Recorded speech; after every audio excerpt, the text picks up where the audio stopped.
Turagushimye Uwiteka Mana nziza, Mana ikomeye, Mana y'urukundo rwinshi, Mana y'imbabazi. Turagushimira wowe Mana isezeranya igasohoza. Tugushimiye ubuntu bwawe uduhaye bwo kugira ngo duhurire kuri iyi platform Mwami, twiga ijambo ryawe. Turakwinginze Data, reka yaba ari njye uri kuvuga, ubane nanjye, ntaba ari njye uvuga, ahubwo amagambo mvuga aba aturutse kuri wowe rwose Data.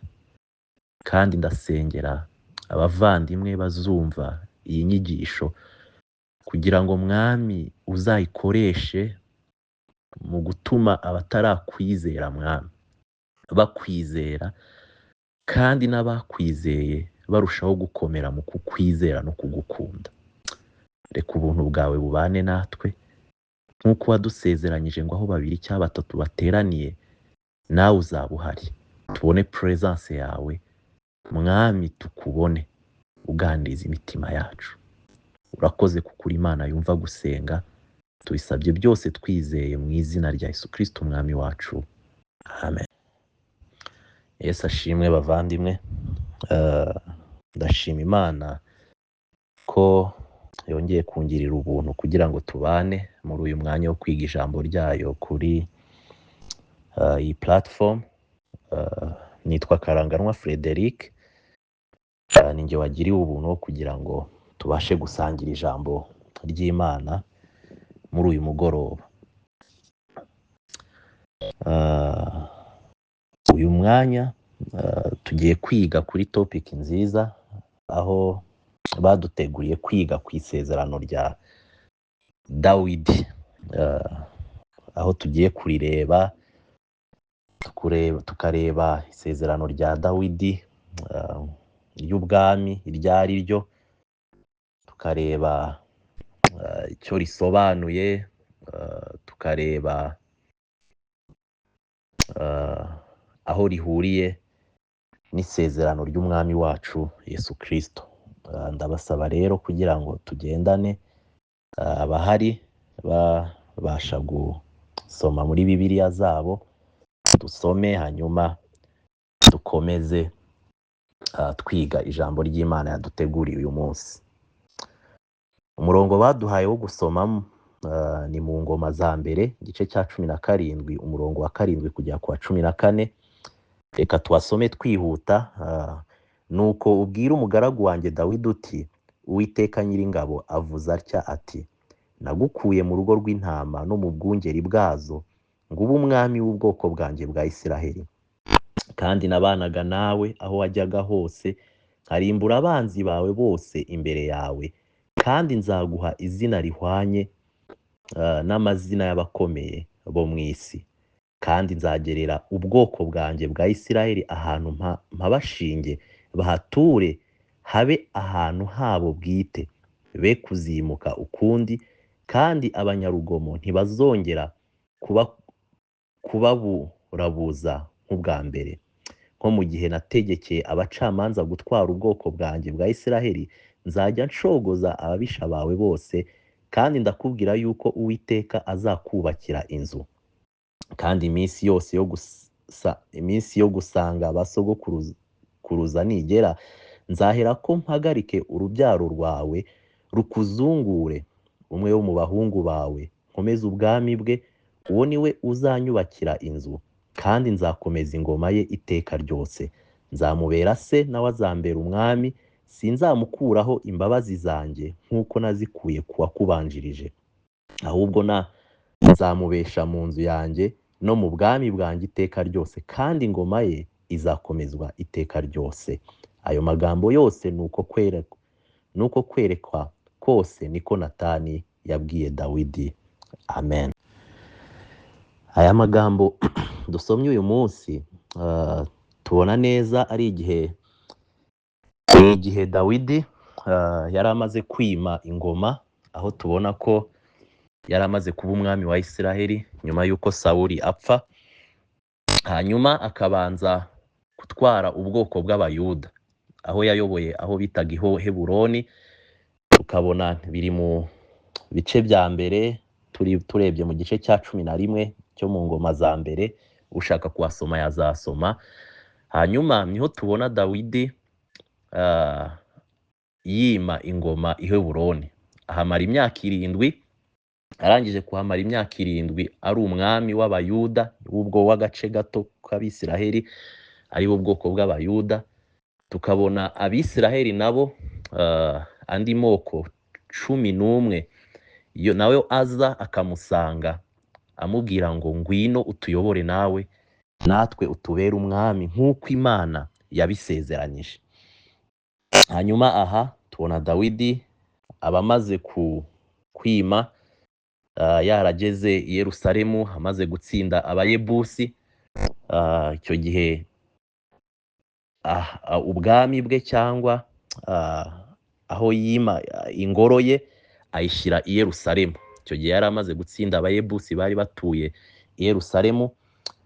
Hanyuma iyi mirongo iraho nyuma ho gato, ubwo yari amaze kuzana isanduku y'Imana, amaze kuyigarura i Yerusalemu, isigaye ituye i Yerusalemu. Aho niho tubona Dawidi amaze no kubaka inzu ye yo guturamo, ayituyemo. Aha niho rero yagize iki gitekerezo. Tubona mu mirongo ya mbere ngo Dawidi ko yaraganje mu nzu ye, ngo abwira umuhanuzi Natani ati dore njyewe mba mu nzu y'imyerezi, ariko isanduku y'isezerano ry'Uwiteka ikaba mu ihema. Hanyuma ngo Natani asubiza Dawidi ati kora uko umutima wawe ushaka kose, kuko Imana iri kumwe nawe. Iryo joro ijambo ry'Imana rigera kuri Natani, iravuga iti genda ubwire umugaragu wanjye Dawidi uti umva uko Uwiteka avuze ati ntuzanyubakire inzu yo kubamo, kuko ntabwo nigeze kuba mu nzu uhereye ku munsi nazamuriye Abisiraheli kugeza ubu, ahubwo najyaga mva mu ihema nza mu rindi, nava mu buturo nkajya mu bundi. Mbese ahantu hose nagendanye n'Abisiraheli bose, hari ubwo navuganaga n'umucamanza wese w'Abisiraheli uwo nategetse kuragira ubwoko bwanjye ati ni iki cyababujije kunyubakira inzu? Tubona hano rero naha inkuru yacu navuga ko ishingiye, aho tubona Dawidi wari umaze kwima. Hanyuma amaze kwima tubona amaze kuzana isanduku y'Imana, yamara kuba yizanye noneho agatekereza no kuyubakira inzu cyangwa kubakira Imana inzu yo guturamo. Hanyuma tubona kuri iki gice cya 7 cyangwa kuri uyu murongo wa 7 n'uwa 8, tubona ngo nuko ubwira umugaragu wanjye, uyu ni Natani, Imana yari itumye kubwira Dawidi, ngo nuko ubwira umugaragu wanjye Dawidi uti Uwiteka Nyiringabo avuze atya ati nagukuye mu rugo rw'intama no mu bwungeri bwazo ngo ube umwami w'ubwoko bwa Isiraheli, kandi nabanaga nawe aho wajyaga hose, nkarimbura abanzi bawe bose imbere yawe, kandi nzaguha izina rihwanye n'amazina y'abakomeye bo mu isi. Aha tubona Imana isezeranya Dawidi ibintu bikomeye, aho imusezeranya rwose kumugira umuntu ukomeye. Tubona ibanza kwerekana aho yamukuye, aho ubwayo yerekana ko yamukuye mu kuba umwungeri w'intama. Bivuga ngo iki ni ikintu gikomeye, aho mbere na mbere Uwiteka avuga ngo nagukuye mu rugo rw'intama no mu bwungeri bwazo ngo ube umwami w'ubwoko bwanjye bwa Isiraheli. Aha Dawidi akomeza yerekana ko Imana ikomeza kwereka Dawidi aho yabanje kumukura. Bivuga ngo Dawidi mbere yo kuba umwami wa Isiraheli yabanje kuba umwungeri w'intama. Tuzi umwungeri icyo akora. Umwungeri icyambere yita ku ntama ze. Umwungeri aragira intama. Umwungeri azimenyera ibyo zirya. Umwungeri arazirinda. Umwungeri iyo zarwaye azitaho. Mu by'ukuri iri jambo umwungeri bigaragaza ngo Dawidi mbere yuko aba umwami w'Abisiraheli, Imana yari yamutoranyije, yari yarabanjije kumutoza uyu murimo, yari yabanje kumwereka uburyo azaragira ubwoko bwe, ariko ibanza kumureka ngo abanze abyigire ku ntama, abanza kuba umwungeri w'intama azirinda. Tubona neza iyo usomye muri Samweli wa mbere, tubona ngo Dawidi avuga uburyo ngo igihe iyo idubu ryazaga rishaka kurya intama ze, ngo yarayitanyaguzaga. tubona uburyo avuga uburyo yishe idubu, tubona uburyo avuga yuko yishe intare. Bigaragara ngo Dawidi yari a good protector, yari umurinzi mwiza w'intama ziwe yaragiraga. Aha rero tubona Imana imwe ivuga aho yamukuye, aho ku murongo wa 8 ikavuga ngo kandi nabanaga nawe aho wajyaga hose, nkarimbura abanzi bawe bose imbere yawe, kandi nzaguha izina rihwanye n'amazina y'abakomeye bo mu isi. Aha Imana ikomeza kumuha amasezerano, ikomeza kumwereka ngo cya gihe waragiraga intama, cya gihe wicaga idubu, cya gihe wicaga intare, nabanaga nawe, narakurindaga, nagendanaga nawe. Kubw'ibyo rero Imana ikomeza kwerekana ko uyu mugambi, iri sezerano Imana iri guha Dawidi iyo yariteguye kera cyane, yariteguye kera kugira ngo rizasohorezwe muri Dawidi.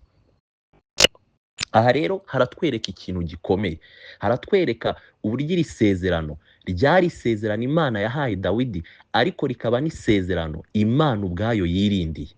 Ni Imana yaririnze, iririndira mbere cyane yuko Dawidi aba umwami, iraririnda kugira ngo Dawidi azarisohoze. Iyo dukomeje kureba mu mirongo yabanjije, tubona neza uburyo iri sezerano ry'ubwami bwa Dawidi rishingiye ku buryo Imana yaje igatura mu bwoko bwayo. Bivuga ngo igihe Dawidi yari amaze kwima, mu by'ukuri umwami yari amaze kuboneka. Ariko nubwo umwami yari amaze kuboneka, tubona neza ko igihe isanduku y'Imana yageraga i Yerusalemu, ni ukuvuga ngo n'Imana ubwayo yari ije kwima muri icyo gihugu. Ahangaha bivuga ngo isezerano ry'ubwami bwa Dawidi ryari rifatanye no kuba ubwami bw'Imana ari bwo buzaza bukayobora Isiraheli. Iki gihe tubona neza ko Imana yari imaze kwanga rwose, yari imaze kwanga ubwami cyangwa kureka kwanga ubwami bwa Efurayimu, ubwami bwa Efurayimu, kuko tuzi neza ko igihe Dawidi yari atarima, tubona neza ko ubwami bwari bushingiye rwose ku muryango w'Ababenjamini, aho tubona ko Sawuli ari we wari uyoboye. Kubw'ibyo rero tubona ko Imana yari imaze guhakana rwose, kwanga ubwami bwa Sawuli, ahubwo ikiyimikira umwami ari we Dawidi. Yamara kwiyimikira umwami, ikazana n'isanduku yayo, ikaza igatura i Yerusalemu. Bivuga rero ngo Dawidi si we wari wimye, ahubwo tubona neza ko Imana ubwayo yari ije gutura rwose muri Yerusalemu, ikimana na Dawidi. Aha rero bivuga ngo ingoma ya Dawidi ntago wayitandukanya n'ubwami bw'Imana.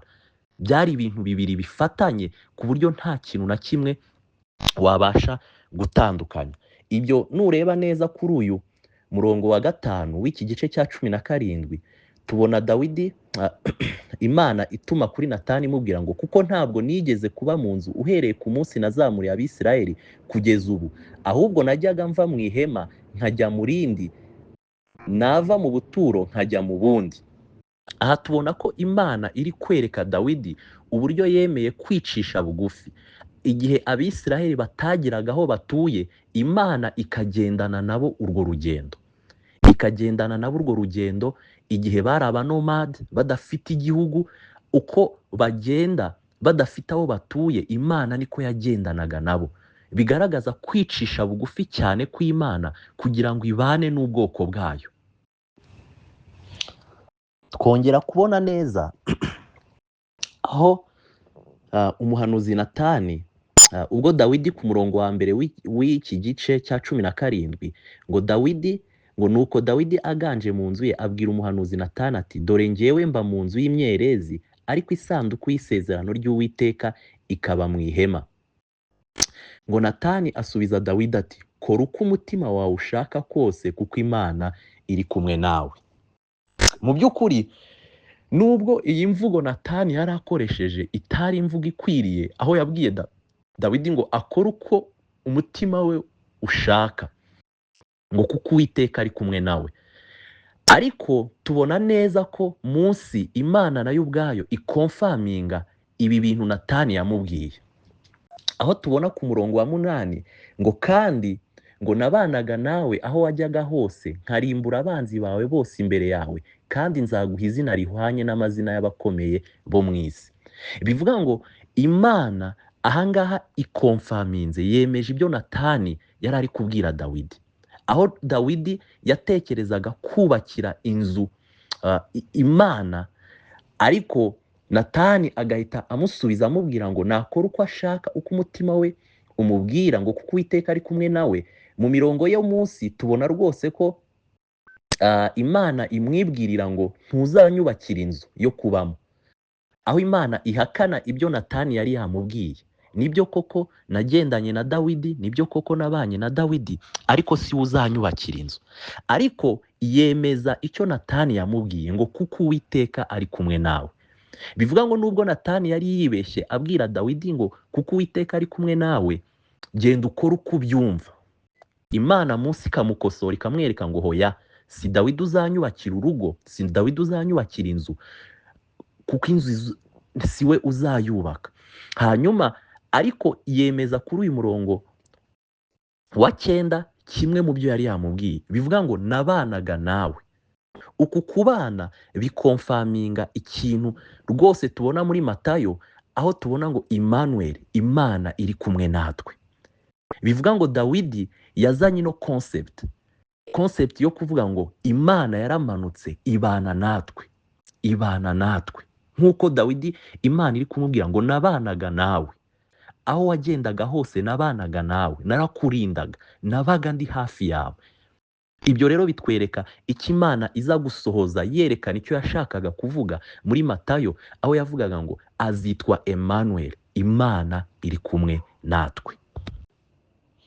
Hanyuma dukomeza tureba ku murongo wa 9, aho Imana ikomeza kubwira Dawidi ngo kandi nzagerera ubwoko bwanjye bwa Isirayeli ahantu mpabashinge, bahature habe ahantu habo bwite, be kuzimuka ukundi, kandi abanyarugomo ntibazongera kubaburabuza nk'ubwa mbere.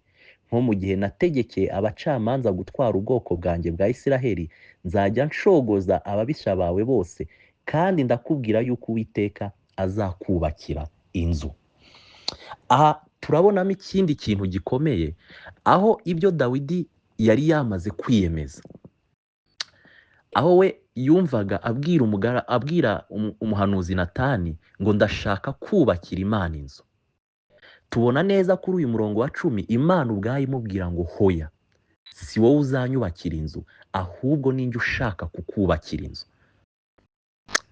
Iyo turebye neza ibi Imana iri kubwira Dawidi ngo nzakubakira inzu, mu by'ukuri ntago bivuze ko Imana yari igiye kubakira inzu ifatika Dawidi, kubera ko tubona ko Dawidi n'ubundi yari yaramaze kubaka inzu, kandi iyo nzu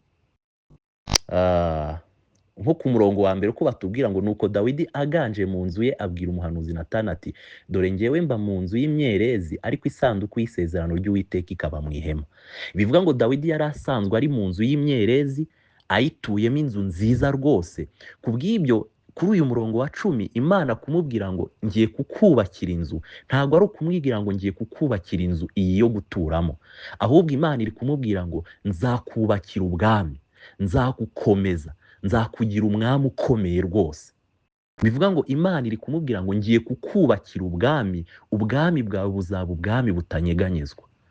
Aha rero tubona aho Dawidi yagambiriye kubakira Imana inzu, ariko Imana yo iramubwiye ngo hoya, ntago ari wowe uzanyubakira inzu, ahubwo ni ngewe ubwanjye uzakubakira inzu, kuko nzubaka ubwami bwawe bugakomera, bugashinga imizi i Yerusalemu, bugahora bwibukwa iteka ryose. Hanyuma umurongo wa 11 turabonamo Imana ikomeza gusezeranya Dawidi, iramubwira ngo kandi iminsi yawe yo gusanga abasogokuruza nigera, nzahera ko mpagarika urubyaro rwawe rukuzungure, umwe wo mu bahungu bawe nkomeze ubwami bwe, uwo niwe uzanyubakira inzu, kandi nzakomeza ingoma ye iteka ryose. Aha tubona umwana wa Dawidi, umwana w'Imana. aha tubonamo isezerano rikomeye cyangwa nk'umutima w'iri sezerano. Iri sezerano Imana yahaye Dawidi tubonamo ikintu gikomeye, aho Imana imubwira ngo nzaguha umwana, kandi uwo mwana rwose azayobora mu rukiryi rwawe, azayobora nyuma yawe, nuvaho niwe uzayobora. Ibi tubibona neza ko byasohoye rwose.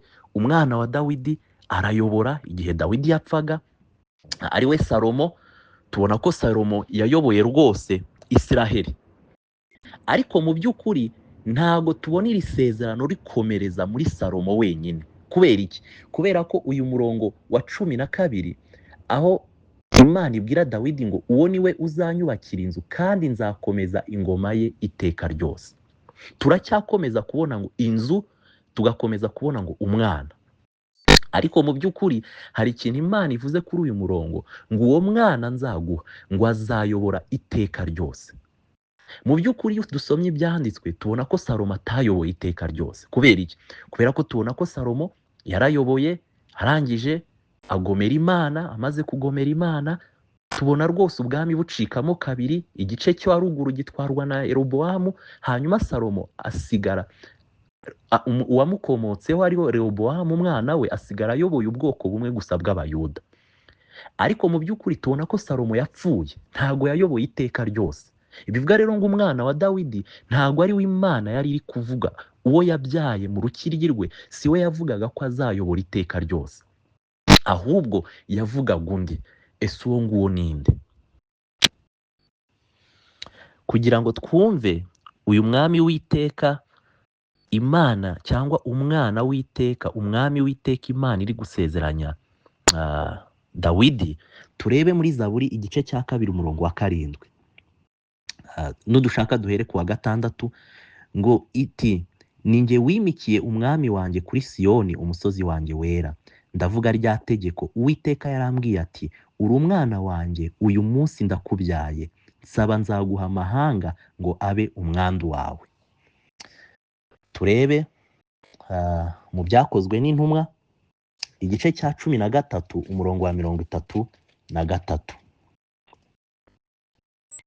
Haranditse ngo,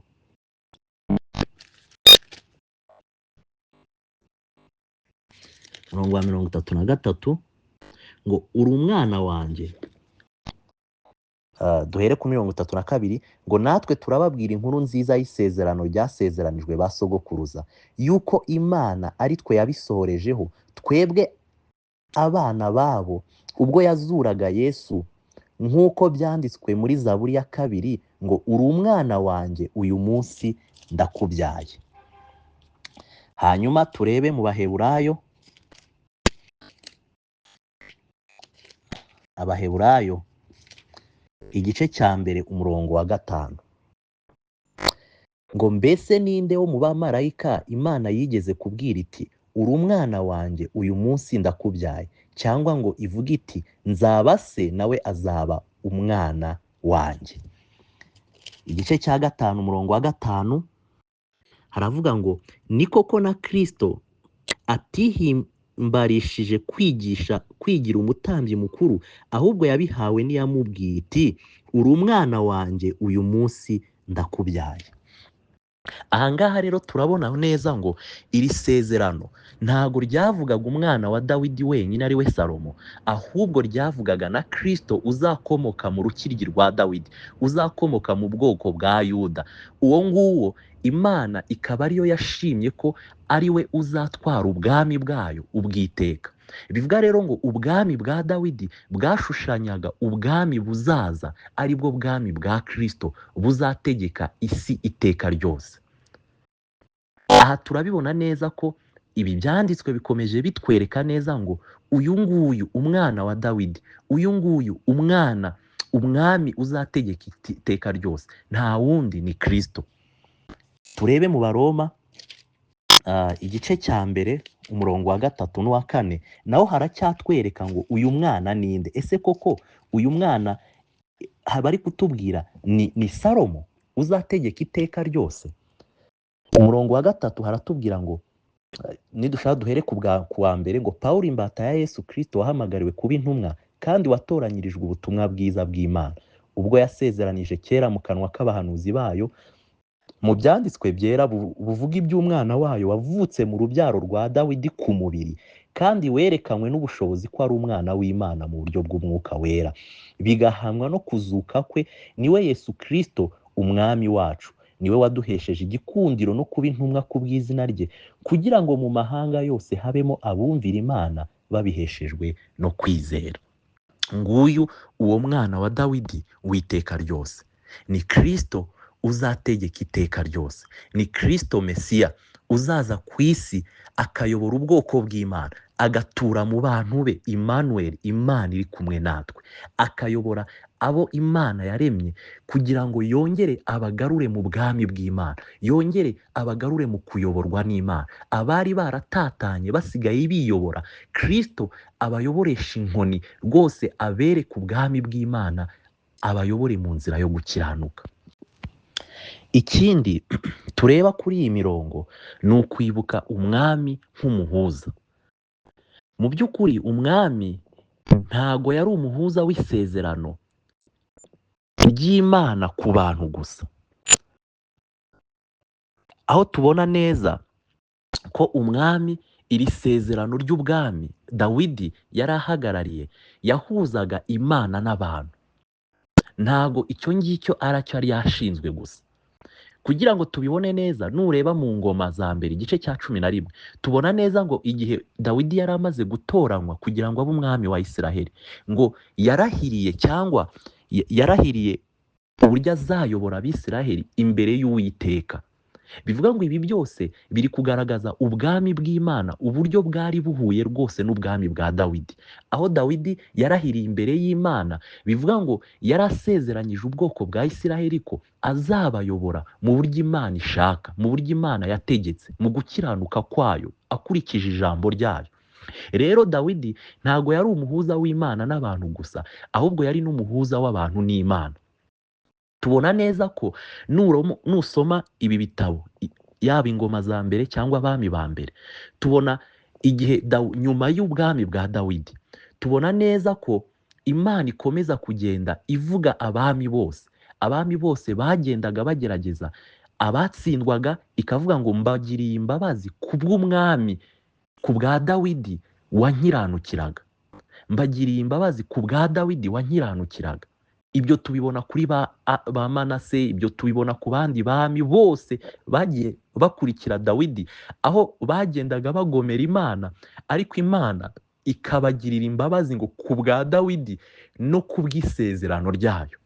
Bivuga rero ngo Dawidi ntago yari umuhuza w'Imana n'abantu gusa, ahubwo yari n'umuhuza w'abantu n'Imana, aho yari mediator, aho yari ahagaze hagati ahuza abantu n'Imana, kugera naho Imana ivuga ngo aba bantu mbagiriye imbabazi ku bwa Dawidi umugaragu wanjye. Bivuga ngo si ku bwabo, si ku bw'ibyo bakoze, ahubwo ni ku bwa Dawidi umugaragu wanjye, wankiranukiye, wayoboye ubwami bwanjye nk'uko nabishakaga. Ku bw'ibyo rero nubwo bangomeye, ndababariye ku bw'umwami Dawidi. Iri sezerano ry'umuhuza tubona nubwo ari Mose waritangiye, ubwo yahuzaga Abisiraheli n'Imana, rigakurikirwa na Yosuwa, ariko tubona neza rwose ko ryashingiye imizi muri Dawidi. Aho tubibona, ntago turi buhasome hose, ariko muzakurikize pattern y'ibi byanditswe, aho nyuma ya Dawidi abandi bami bose nta numwe Imana ivuga ngo nguhaye imbabazi ku bwawe, cyangwa ubwami bwawe bugumyeho ku bwawe, ngo ahubwo mbigiriye umugaragu wanjye Dawidi. Bivuga ngo igihe ubwami bwa Isiraheli bwagomaga, igihe ubwami bwa Isiraheli bwahemukiraga Imana, Imana yaravugaga ngo mbababariye ku bwa Dawidi umugaragu wanjye wankiranukiraga. Ibyo rero bishushanya ubwami bwa Kristo, bishushanya umwami wera ukiranuka Kristo, ko ari we wenyine Imana izababarira abantu binyuze muri we. Ibi nibyo Pawulo avuga mu Bakorinto ba kabiri igice cya 5 umurongo wa 21, ngo utarigeze amenya icyaha ngo Imana yamuhinduye kuba icyaha kugira ngo muri we duhinduke gukiranuka kw'Imana. Bivuga rero ngo muri Kristo niho umuntu abasha kubonera imbabazi. Mu by'ukuri turabizi ko iri sezerano rya Dawidi mu by'ukuri rirarangira. Isezerano ry'ubwami bwa Dawidi mu buryo buri fiziko ryararangiye, kubera ko tubona ko ubwami bwa Isiraheli hari igihe ubu ntibukiriho, Isiraheli ntikiyobowe n'umwami, ariko mu buryo bw'umwuka, mu buryo bw'iri sezerano, ni isezerano rya Kristo rihoraho iteka ryose, aho Imana yerekanaga ngo muri Kristo uzakomoka mu muryango wa Dawidi niho isi yose izabonera imbabazi, niho isi yose izababarirwa, niho isi yose izabonera gukiranuka, niho isi yose izabonera imbabazi zayo. Ngaho aho Imana ihishura imbabazi zayo mu isezerano rya Dawidi. Ikindi tureba kuri iyi mirongo ni ukwibuka umwami nk'umuhuza. Mu by'ukuri umwami ntago yari umuhuza w'isezerano ry'Imana ku bantu gusa, aho tubona neza ko umwami, iri sezerano ry'ubwami Dawidi yari ahagarariye, yahuzaga Imana n'abantu. Ntago icyo ngicyo aracyo yari yashinzwe gusa. Kugira ngo tubibone neza, nureba mu ngoma za mbere igice cya 11 tubona neza ngo igihe Dawidi yari amaze gutoranywa kugira ngo abe umwami wa Isiraheli, ngo yarahiriye cyangwa yarahiriye uburyo azayobora Abisiraheli imbere y'Uwiteka. Bivuga ngo ibi byose biri kugaragaza ubwami bw'Imana, uburyo bwari buhuye rwose n'ubwami bwa Dawidi, aho Dawidi yarahiriye imbere y'Imana. Bivuga ngo yarasezeranyije ubwoko bwa Isiraheli ko azabayobora mu buryo Imana ishaka, mu buryo Imana yategetse, mu gukiranuka kwayo, akurikije ijambo ryayo. Rero Dawidi ntago yari umuhuza w'Imana n'abantu gusa, ahubwo yari n'umuhuza w'abantu n'Imana. Tubona neza ko nusoma ibi bitabo, yaba ingoma za mbere cyangwa abami ba mbere, tubona igihe nyuma y'ubwami bwa Dawidi, tubona neza ko Imana ikomeza kugenda ivuga abami bose bagendaga bagerageza, abatsindwaga ikavuga ngo mbagiriye imbabazi kubw'umwami, ku bwa Dawidi wankiranukiraga, mbagiriye imbabazi ku bwa Dawidi wankiranukiraga. Ibyo tubibona kuri ba Manase, ibyo tubibona ku bandi bami bose bagiye bakurikira Dawidi, aho bagendaga bagomera Imana, ariko Imana ikabagirira imbabazi ngo ku bwa Dawidi no ku bw'isezerano ryayo. Bivuga rero ngo Dawidi ntago yari umuhuza w'Imana n'abantu gusa, ahubwo yari n'umuhuza w'abantu n'Imana, aho yari mediator, aho yari ahagaze hagati ahuza abantu n'Imana, kugira naho Imana ivuga ngo aba bantu mbagiriye imbabazi ku bwa Dawidi umugaragu wanjye. Bivuga ngo si ku bwabo, si ku bw'ibyo bakoze, ahubwo ni ku bwa Dawidi umugaragu wanjye, wankiranukiye, wayoboye ubwami bwanjye nk'uko nabishakaga. Ku bw'ibyo rero nubwo bangomeye, ndababariye ku bw'umwami Dawidi. Iri sezerano ry'umuhuza tubona nubwo ari Mose waritangiye, ubwo yahuzaga Abisiraheli n'Imana, rigakurikirwa na Yosuwa, ariko tubona neza rwose ko ryashingiye imizi muri Dawidi. Aho tubibona, ntago turi buhasome hose, ariko muzakurikize pattern y'ibi byanditswe, aho nyuma ya Dawidi abandi bami bose nta numwe Imana ivuga ngo nguhaye imbabazi ku bwawe, cyangwa ubwami bwawe bugumyeho ku bwawe, ngo ahubwo mbigiriye umugaragu wanjye Dawidi. Bivuga ngo igihe ubwami bwa Isiraheli bwagomaga, igihe ubwami bwa Isiraheli bwahemukiraga Imana, Imana yaravugaga ngo mbababariye ku bwa Dawidi umugaragu wanjye wankiranukiraga. Ibyo rero bishushanya ubwami bwa Kristo, bishushanya umwami wera ukiranuka Kristo, ko ari we wenyine Imana izababarira abantu binyuze muri we. Ibi nibyo Pawulo avuga mu Bakorinto ba kabiri igice cya 5 umurongo wa 21, ngo utarigeze amenya icyaha ngo Imana yamuhinduye kuba icyaha kugira ngo muri we duhinduke gukiranuka kw'Imana. Bivuga rero ngo muri Kristo niho umuntu abasha kubonera imbabazi. Mu by'ukuri turabizi ko iri sezerano rya Dawidi mu by'ukuri rirarangira. Isezerano ry'ubwami bwa Dawidi mu buryo buri fiziko ryararangiye, kubera ko tubona ko ubwami bwa Isiraheli hari igihe ubu ntibukiriho, Isiraheli ntikiyobowe n'umwami, ariko mu buryo bw'umwuka, mu buryo bw'iri sezerano, ni isezerano rya Kristo rihoraho iteka ryose, aho Imana yerekanaga ngo muri Kristo uzakomoka mu muryango wa Dawidi niwe isi yose izabonera imbabazi, niwe isi yose izababarirwa, niwe isi yose izabonera gukiranuka, niwe isi yose izabonera imbabazi zayo. Ngaho aho Imana ihishura imbabazi zayo mu isezerano rya Dawidi. Mu gusoza turabona neza no ko isezerano ry'ubwami bwa Dawidi ntiryashushanyaga gusa ubwami bwa Dawidi buri fiziko, ahubwo bwashushanyaga ubwami bwa Kristo buzahoraho iteka. Icya kabiri, tubona neza ko imbabazi tubonera neza nidusoma kuri uyu murongo wa 13, aho Imana ivuga ngo nzamubera se nawe azambera umwana, sinzamukuraho imbabazi zanjye nk'uko nazikuye kuwakubanjirije, ahubwo nzamubesha mu nzu yanjye no mu bwami bwanjye iteka ryose, kandi ingoma ye izakomezwa iteka ryose. Mu by'ukuri uyu murongo usohora no ku bwami buri fiziko bwa Dawidi, aho tubona ko umwana we Salomo yagomeye Imana, ashaka abagore benshi, asenga ibigirwamana, ariko tubona neza Imana imucyaha, iramuhana, ariko iramubabarira. Tubona uburyo Imana yamubwiye, yamutumyeho umuhanuzi, yatumye ku mwana we, yamutumyeho umuhanuzi iramubwira ngo kuko wangomeye umwana wawe nzamwaka ubwami imiryango 11 y'Abisiraheli, ariko ku bwa so Dawidi wankiranukiye nzamusigira ubwami, ntazigera abura ubwami mu bwami bwa Isiraheli, nzamusigira ubwoko bwa Yuda, nibwo Rehobowamu umwana wawe azayobora.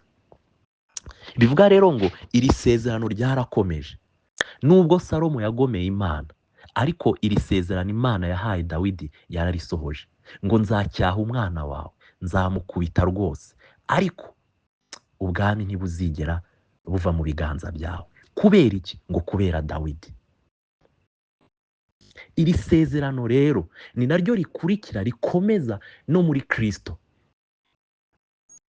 Bivuga ngo uyu mwana w'Imana ari we Kristo wahaniwe ibyaha byacu, ashyirwaho Imana iramushenjagura. Yesaya 53:10 imushenjaguye mu cyimbo cyacu. Ubwo Yesu yari afashe cya gikombe, Matayo igice cya 26 ari Getsemani, icyo gikombe cyari cyuzuyemo umujinya w'Imana. Imana yaramushenjaguye, imusukaho umujinya wacu, kugira ngo abamwizeye bahanirwe muri we, batazigera bahanwa iteka ryose. Ikindi tubonamo hano ni iki? Nuko umwana w'Imana nubwo yagomera Imana, ibi tubibona mu Baheburayo igice cya 12, aho Imana ivuga ngo abikundira abacyaha ibakubita ibiboko byinshi, kugira ngo batazasangirana ba bandi umujinya wayo w'iteka ryose. Aha tubonamo ikindi ko uwahindutse umwana wayo kubwo kwizera Kristo, nk'uko Yohana 1:12 ibivuga. Uwizeye Yesu ahinduka umwana w'Imana. Uwo rero wahindutse umwana w'Imana niyo yagomera Imana, ariko Imana ntiyigera irekurira isezerano. Bivuga ngo iri sezerano riri itano, ntiyigera imurekura, ahubwo iramucyaha kugeza igihe yongera ikamwigarurira. Rero ibi byerekana ko umwizera rwose bidashoboka ko yatakaza agakiza. Kubera iki? Kubera ko yahaniwe muri Kristo. Yahaniwe muri Kristo. Muri Kristo niho igihano cye cyabereye. Niyo yashaka gutana, Imana irongera ikamucyaha, ikongera ikamugarura. Bivuga rero ngo iri sezerano rireba kuri Kristo Imana yashenjaguye ku bwacu, rikanareba no kuri Salomo Imana yahannye ariko ntiyamukuraho imbabazi za se kuko se yayikiranukiye. Riranatureba natwe abizera ko n'igihe wacumuye, igihe wababaje Imana, igihe wayiteye agahinda, ukwiriye kwegera intebe y'ubuntu bw'Imana ukayisaba imbabazi, ariko ntizigere ikuvuvunura mu biganza byayo, kuko abikundira abacyaha. Izagucyaha nibyo, izagukubita iminyafu, ariko ntuzigera urimburanwa n'abatarumviye Imana. Ikindi hano twiga ni uko iri sezerano ritwereka ko Kristo ari umwami wo gukiranuka. bivuga ngo Kristo yakiranutse mu cyimbo cyacu, Kristo yakiranutse mu mwanya wacu, nk'uko Imana ikomeza kugenda ibwira abandi bami ibabwira ngo sinzabahana kubera umwami wanjye Dawidi wankiranukiye, ni nako natwe tutazigera duhanwa bizera. Kubera iki? Si uko turi beza, si uko dukora imirimo myiza, si uko twatunganye, ahubwo ni uko Kristo ari we Dawidi wacu yadukiranukiye, yasohoje amategeko y'Imana yose mu cyimbo cyacu, yayakiranutse mu cyimbo cyacu, kugira ngo twebwe nitumwizera tubonere muri we gukiranuka. Bivuga rero ngo uwizeye Kristo ni umwere, ni umuziranenge, nk'uko Kristo yari umwere n'umuziranenge. Icya kabiri, uwizera Kristo afite imbabazi z'Imana z'iteka ryose, si iz'akanya gato, ahubwo ni iz'iteka ryose. Dusoza rero muvandimwe, ese wizeye Kristo? Ese iri sezerano rya Dawidi tubonera muri Kristo, risohorezwa byuzuye muri Kristo, wararyizeye? Wizeye ko uri umunyabyaha utakwikiza, hanyuma wizera ko Kristo ari we wenyine wagukiza? Wikuyeho amaso, wikuyeho icyizere, umenya neza ko nta gukiranuka ufite, ahubwo gukiranuka kwa Kristo ariko konyine waboneramo amahoro, ariko konyine kwaguhagarika imbere y'Imana. Nawe wizeye uri kuri iyi platform, ese iyo wibonyeho ibyaha wibuka neza ko iri sezerano ryose ari iry'iteka ryose? Wibuka ko nibyo koko Imana izagukubita imyafu, ariko ntizigera iguhana, atari uko uri mwiza, ahubwo kuko Kristo yasohoje amategeko y'Imana mu cyimbo cyawe? Ese wibuka ko imbabazi zawe, imbabazi wazibonye rwose, wababariwe ibyaha byawe binyuze muri Kristo? Ese ibyo bigutera kubaho ute? Uhora wumva wifuza kubakira Imana ubuturo mu mutima wawe?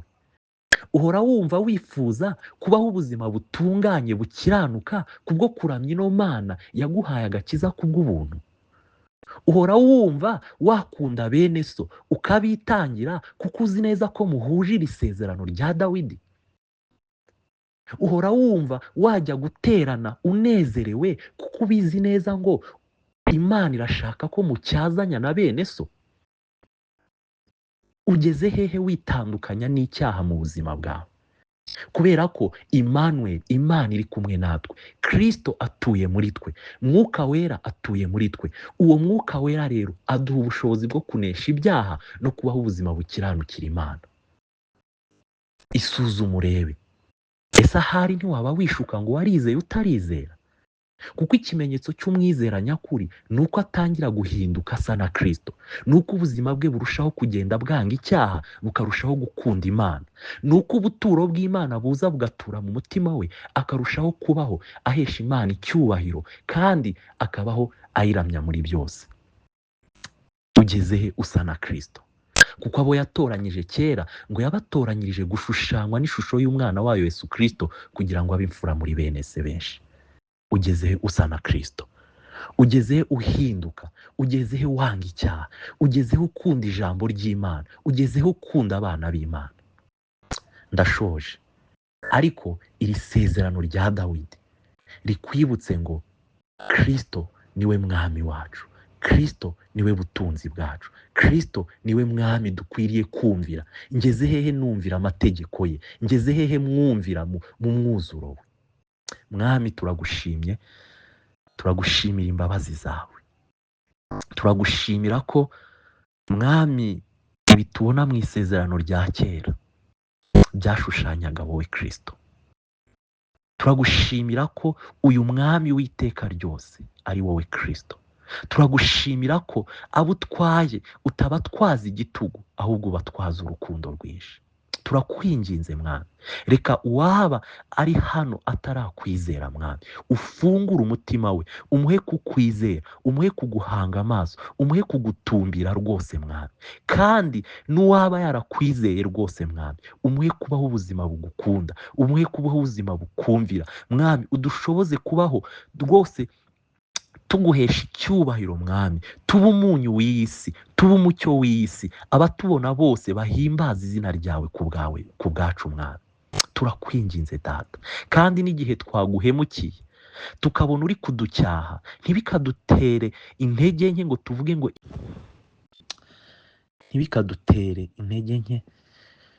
tuvuge ngo ni gute twakwegera intebe y'ubuntu bwawe, ahubwo tujye twibuka neza ko Kristo ari we mbabazi zacu. Bidutera umwete wo kwegera intebe y'ubuntu bwawe, twihana rwose, dufite gushira amanga ko utwakira, kuko Kristo yakiranutse mu cyimbo cyacu, kandi Kristo yahaniwe ibyaha byacu byose. Reka turusheho kugukunda Mwami, reka turusheho kukuberaho muri iyi si y'umwijima. Turakwinginze Data, reka umurimo wawe urusheho kwaguka rwose, isi yose imenye Kristo, kandi amavi yose amupfukamire, amuramye, kuko ni umwami w'abami, ni umwami uruta abandi bose, ni umwami wo guhimbazwa. Tubisabye byose twizeye izina ry'umwana wawe Yesu Kristo, we byiringiro byacu, we mahoro yacu. Amen.